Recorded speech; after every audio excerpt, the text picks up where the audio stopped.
All right, guys.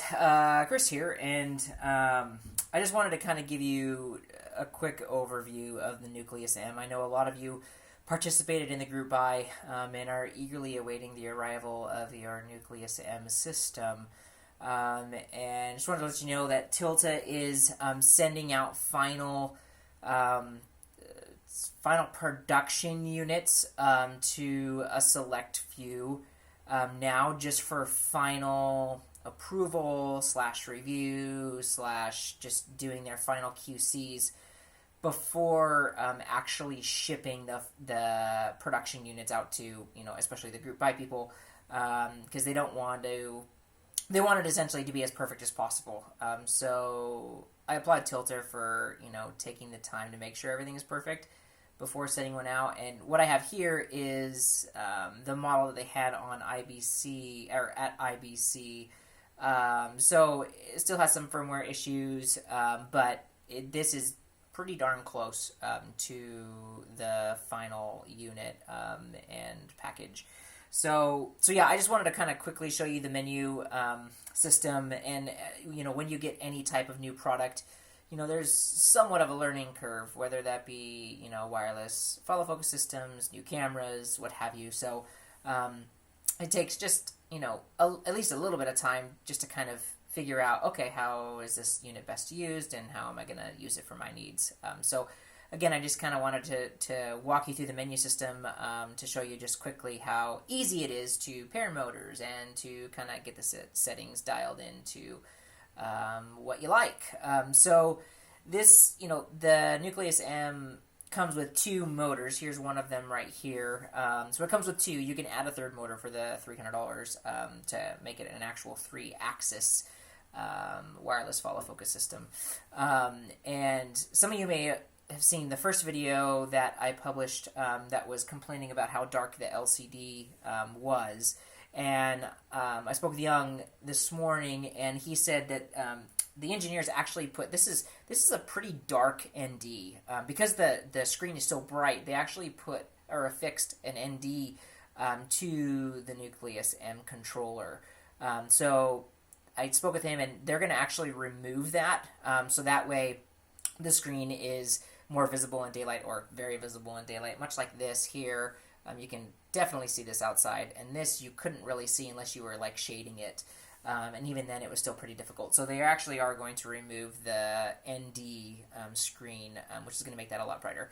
But anywho, let's dive in real quick, and I'll just kind of walk you through it. So this is the controller itself. A lot of you have seen this. Starting with the side, you've got your record, which will start and stop cameras, red, RE, any of the cameras. Below that, you'll see a function key, and what that basically does is it for the main hand controller, that if you hit that, that's going to change it from slave to master. So right now it's set to master, which is the master motor is on the camera itself that's doing the recording. So it's going to actually control that focus. So that's that. So again, you just hit that function button to turn it from slave or to master. And then further down, you see a delete and a mark key. So the delete is going to delete marks that you set, and you could set, I believe, up to 6 marks across the entire focus range. So when you set a mark, I'll just hit that real quick, and you'll notice that on there I can see, here, let me try and go really close so you can see. So on there you see there's an A. So when I actually come to the A, it's actually going to give me some vibration feedback. So it's going to go out of focus, but so here comes. And it gave me just a little bit of vibration feedback. So that way I don't have to, if I'm in AC, I don't have to be looking down at the hand controller itself to see where those marks are, or typically at a dry erase marker marking on the ring disc. So that's very nice that Tilta has added that feature. And to delete them, you just double tap the delete key, and that'll get rid of the mark. And the sound is so incredibly faint that even if you're right up next to talent. I mean, if you're within a couple feet, you may possibly hear it, but I highly doubt it. But let me see if I can get this close enough to the microphone so you can even hear anything. So that's just kind of room tone, and then here we go.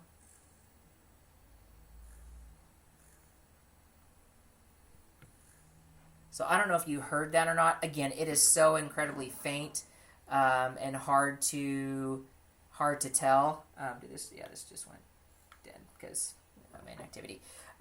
So there's that. So it's great to have that feature, and you could set again up to 6 marks or whatever. So yeah, that's really nice. And then you have your calibration button here. So if you have multiple motors powered on at the same time, you click and hold that, and that's going to give you a calibration of all the motors that are connected to, zoom, iris, and focus. So you don't have to kind of do them individually, which is nice. It'll calibrate all at once. And then moving on to the main face of the unit. So yeah, you have all this information here. Honestly, like a lot of this stuff, I don't think any of us are really gonna really pay attention to. Let me just kind of go closer so you can see it. Why do I not have anything? Oh, because I hit the function button. Okay, so a lot of this here is like hoopla numbers, I guess, if you want to call it that. So a lot of it is just numbers that really most of us aren't going to care about. But you can see it says AFER master, so that's saying that this controller is the master. It's driving everything else. Directly next to that, you can see AH20. That's the channel that you're on. And, we'll get into the motor settings, but for the motors, all you really care about is the channel and the number. That's the only real settings that you have to do on the motors themselves. The controller is where, this hand unit is where you do most of the settings, where you adjust torque and all that stuff. So as you can see, as I adjust focus, let me try and ride this. You can see that that little triangular cursor is moving up, down, back and forth. So that'll kind of that's your focus range, and you'll see marks directly below that. So like if I was to add a mark, I'm just going to double tap the mark, and you can see A there, and then if I go farther away, and then I add another mark, that's so B. And then if you want to just get rid of those marks, you just double tap the delete key, and that's the delete key, not that key, and then it gets rid of them. And then so now let's kind of go into the menu. So I'm going to come back here because it's easier to do that. Okay, so going into the menu, you can see you have your wireless setting, and this is kind of where you do most of the settings. So here you could say that the mode, and what that is that's the range essentially. So as you go to B, C, D, E, that's going to basically extend your range. And I've spoken with Tilta about this. They're going to probably have that as default, just E or F as the default, your maximum range. Because more often than not, people are just going to want the maximum range, so they don't even have to worry about it. And then below that is your channel. So as you increase or decrease your channels, just with the up-down arrows, that's where you make sure that this hand controller is the same number or channel as the motor. If it's not, then it's not. So you're not on channel 19, and this isn't going to do anything to the focus motor, which is on the camera. If I go back to 20, boom, see, you then saw the focus pop, and it's synced up. So that's in this first wireless option. And then when you go down to control, this is where you basically can set all these different things. So the slider is actually iris, and you'll see that I have iris just set to this right here. So as I rotate this little red dial, that's where this motor is moving. And again, just to bring up, Tilta has done a really nice job with the amount of resistance just kind of built in, because you cannot actually change the amount of resistance in the focus knob or any of the the iris knob or the zoom joystick. You can't really change any resistance of that, which I don't find to be a big issue, because Tilta did such a good job at really producing a great focus knob, and the resistance built in, it's incredibly smooth all the way through the rotation. And there's a great amount of resistance just kind of built in. You can go as slow as you want. There's no motor jumping. There's no stepping. It's just really smooth. And yeah, they did a really good job with it. So I would say that that's a con, that you can't adjust the resistance, but I've been incredibly happy with it thus far, and I haven't had any like, oh, I wish it was stronger resistance or I could do it slower, because you could literally just move it as slow as you want. And again, there's no motor stepping or anything. It's just incredibly smooth. Same thing with all these. It's just so incredibly smooth that, yeah, they just did a really good job. So anyways, you can go into each of these. Like if I went into the knob, which is this, that's where you set whether you want to be focus, zoom, or iris. I don't know why you'd really want to switch them up, but I mean, if you wanted to, you could.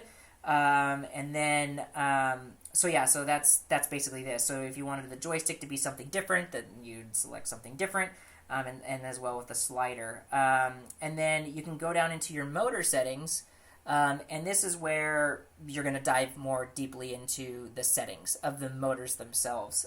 So like if we go into focus, we see we have torque, sync, and direction. So if we go into torque, I have it currently set to high because I'm using a cinema lens.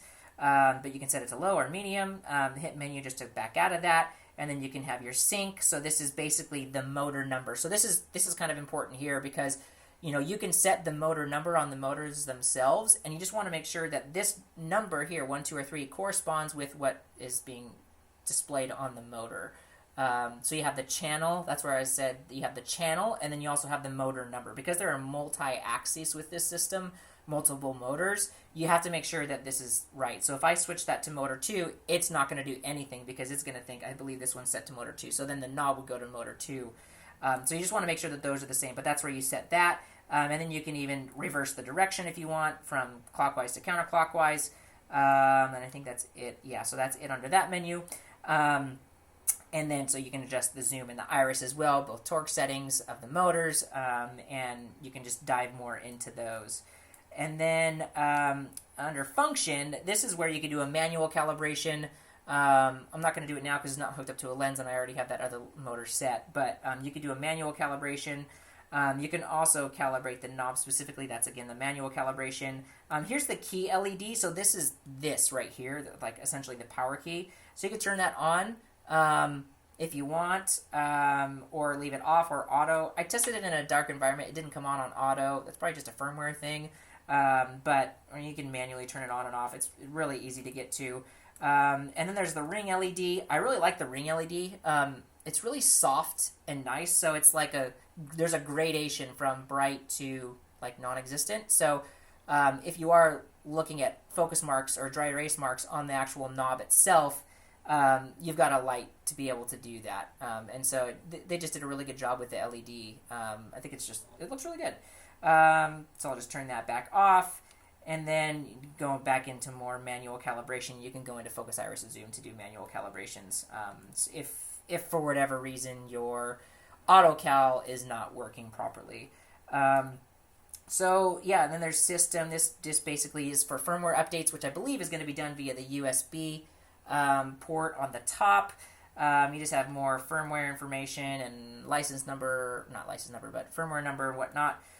So yeah, it's relatively simple menu. Again, the big thing is because there's multiple motors and because it's a multi-channel system, you just have to make sure that the motor number, so when you go up into the wireless, you just have to make sure that, the channel obviously is the same. The channels are going to be the same for all the motors, so they're all going to be on channel 20. But the difference is what the motor is being called specifically, so motor 1, 2, or 3. And you just need to make sure that that's the same on the controller itself. So again, to kind of go back in there, you go to motor, focus, and then this is where you have the sync, right? So motor, focus, sync, boom.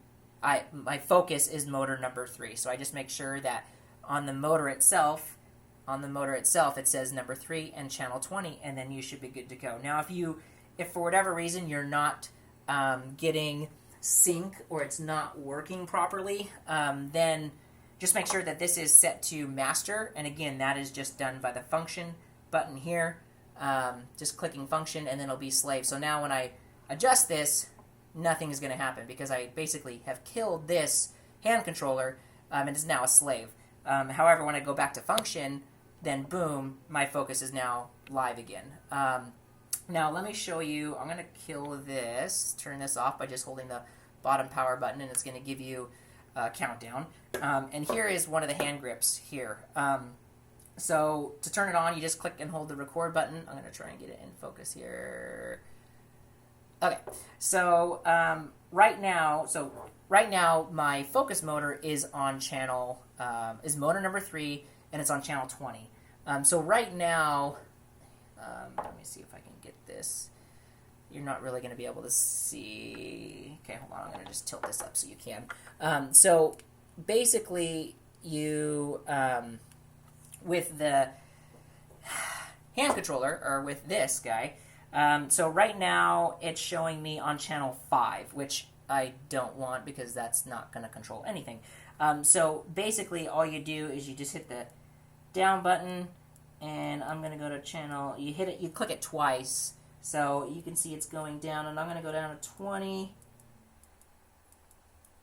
just to make sure that we're on the same channel. And then now, hopefully, sometimes you have to reset it, but see, now I've got control of the focus, and it's right here. And with these, oops, sorry, with these hand controller units, you also have the record button right there as well for camera control. So these also take two of the batteries. The batteries are these bad boys right here. These, I just picked up the EBLs, the BRC 18650 3000 milliamp 3.7 volt. So yeah, 2 per thing. So the motors obviously don't take any because they just run off a D-tap or a LEMO. But the controller takes 2, and the hand grips take 2 batteries each. So these will last a good long while, the actual hand grips. The controller lasts 8 to 10 hours, so you may well just want to charge them at lunch or just have an extra pair of batteries, so you just swap them out at lunch. But again, each of these takes 2. And then let me kind of just show you. So you saw how quickly it was to adjust that. And then, honestly, the motor settings don't really have a whole heck of a lot other than just make sure that it's, this is talking to, the specific one that you're trying to adjust, obviously. So this right now is set up on focus, which, is cool. I mean, they did a good job of designing these, so your fingers just go there and you just have do. Oh, and let me show you. So here is the, so you get 2 of these per. This is the gimbal rosette or gimbal clamp. So basically, this would attach directly onto the top of here, and then this is for gimbals to mount the handles on the gimbals. So that way, if you're doing a solo op thing, you can have focus control with these hand grips, or you can go via the rosette, which basically would mount directly onto your rig. Let me just get it set, and then so like that. So. It gives you a lot of flexibility on how you mount it if you want a rosette extender or whatever. But both of these are included. So you get 2 gimbal clamps each and 2 rosette clamps each for both hand grips. And then they also give you a quad charger, which, hold on, is right here. So this is the quad battery charger. To charge the batteries, but I'm guessing you probably already also picked up some. I bought like 8 batteries or something, so I bought quite a few, just not knowing, and wanted to make sure that I had everything correct and had enough power for all day. So yeah, this is the motor, and again, they have 2 LEMO ports on them. Here, let me just adjust focus. I'm going to turn the hand grip off. Powering off, so you can see that, and it's off. And then I'm going to turn back on the controller just by holding down the power button, and it's back on. It defaults to slave. I think that's just a firmware issue, so you just hit the function button once, and then boom, you're back on to master. So here's the motor. So they have 2 LEMO ports on there. So this is the standard antenna that comes with it. They do have an extended range antenna, which all you have to do is just unscrew this. Hold on. Getting the extended range antenna. Oh, which I have on my other motor. Bear with me. Where's the nucleus? Okay. Here is the extended range antenna here. Now this is like $15 is what Tilta, and they're available now is what I've been told. So this is the extended range antenna here. So you can see it's a bit longer, and this would actually extend the range out significantly. So yeah, that's what the motor looks like, and you've got your standard 15 mil rod, and I believe if you pop this little insert out, that's also for 19. So they have this little insert for 15, and I believe this also takes 19. But here's a closer look at the motor itself. So you can see you channel up and down, you have your power, so you just click and hold that. And then, yeah, so again, for these settings, you just want to make sure, so you have to double tap for their key icon, so you can just see that, and it kicks you right out as soon as, if you don't do anything, because again, it's just doing it for the, it kicks you out as soon as it starts to receive signal. But anyways, you've got your wireless, your motor number and whatnot, so that's where you go and you set those just to make sure that, okay, this is motor number 3 or this is motor number 2. Again, the only thing that you really need to worry about with the motors themselves is the channel and the motor number. So that's it for the motor. You don't really need to mess with all this other stuff, and they don't really give you the option to. So yeah, channel and motor number. So this is motor number 2, so this is still adjusting iris. So when I go and adjust that, then that adjusts that motor. Motor 20. And then also too, if with the hand units, if it's not connecting for whatever reason, just go ahead and pop the batteries out. And that's really easy because it's kind of like a hard reset. You just pop this little, or push this little tiny button here, and that pops out, and then you just snap it right back in, and then you've got power again. If these settings are correct, you have this channel and this motor number is correct with this, and it's still not syncing up, just pop the power, and then it should come to life, and you should have control over it. So yeah, I think that's about it right now. Again, they are going to be removing this ND that they put over the screen. Young was saying that it was so incredibly bright that they felt that they need to put an ND screen on, but I told them, hey, it's just too difficult to see outside, so they're going to be removing that.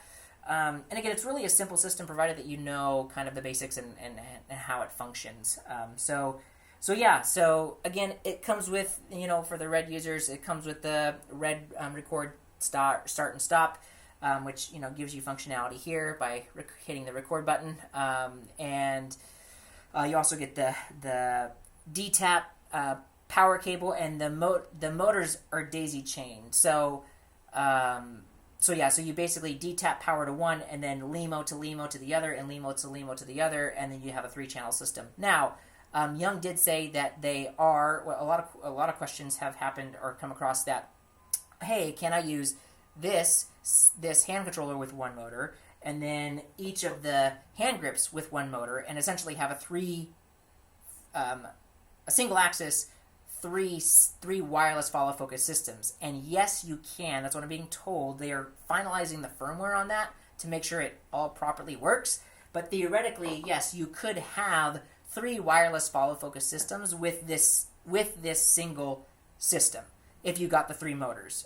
So again, focus, and then focus with your second hand grip and your third motor. And then, if your AC is fine using this as their follow focus, that's fine. So yeah, Tilta's working on finalizing that, but I have been given hey, that should be happening and should be available here very soon. So again, here's just a kind of a quick walk around. Tilta is going to be doing an official walkthrough video, but hopefully this kind of just gives you an understanding of what this unit looks like and how it kind of functions. Oh, and one more thing. So they don't have any quarter 20 thread markings anywhere on the follow focus, and I was like, that kind of is unfortunate. But they are coming out with a cheese plate accessory that's going to go right to these screws here. So that's going to offer like quarter 20 threadings or whatnot. So they are coming out with that. Most ACs do just use the lanyard, and you do get a lanyard, and that's like just a push pin in. So it goes right into the bottom here. It's keyed. Sorry, there it goes. So you can see that is where the lanyard goes, and then that's the battery compartment. So yeah, most ACs are going to be using the lanyard, but there are some who do like the rigging, and wireless follow focus monitors and all that jazz. So yeah, they are going to be releasing like a cheese plate that's going to attach. I don't even know what thread sizes those are on the back. I don't think it's M3. It's too big to be M3, but they're not quarter 20s. So yeah, that'll kind of just be wary of that. But yeah, so that's the system. I'll try to answer any other questions that may come up. But again, it's just about learning the system. Again, it's really simple once you know how to do it, and it should be pretty automatic. And the hand controller does save settings outside of the range, and I already spoke with Young about that. So everything is the same. So it keeps the channel and your torque settings. The only thing that it doesn't keep is the range setting that you have, which is like A, B, C, D, E, F, or E. So I spoke with Young, and he's hopefully going to just have a default to E, so that way it doesn't worry about that. Or if you are given the option, that it will remember it. But everything else is in memory. As of right now, you cannot do any like lens recalls. So yeah, you can't do any of that. That's in more sophisticated follow focus systems, which allow you to do that. But it does it so quickly that it's not really an issue. Here, let me show you. Now I'm using a cinema lens, so I'm just going to kill power to it. Well, I'll just leave this going, I guess, so you can see that it does do both. But I'm just going to calibrate the lens. Now, the lens has a 270-degree rotation, but I'm just going to click and hold that, so it's going to do the calibration countdown. And then, hold on, I need to make sure that I'm on master. I hit that button accidentally. So here, I'm going to click and hold the calibration, and then boom. So you can see this motor is also turning. I don't have it hooked up to anything because I don't, but you can also see that this is turning, and it will continue to do so because it's not going to encounter any hard stops anywhere. But that's it. I mean, so it takes, 5 to 8 seconds maybe. So yeah, it's pretty quick. So it's not like, it would probably take you just as long to recall a specific lens if you were to do some type of lens memory recall thing. So again, it's very fast. And so you can see this is still spinning. So let me just push on that. There it goes, and then So yeah, so that is it. Let me know if you do have any other questions. Thanks for watching.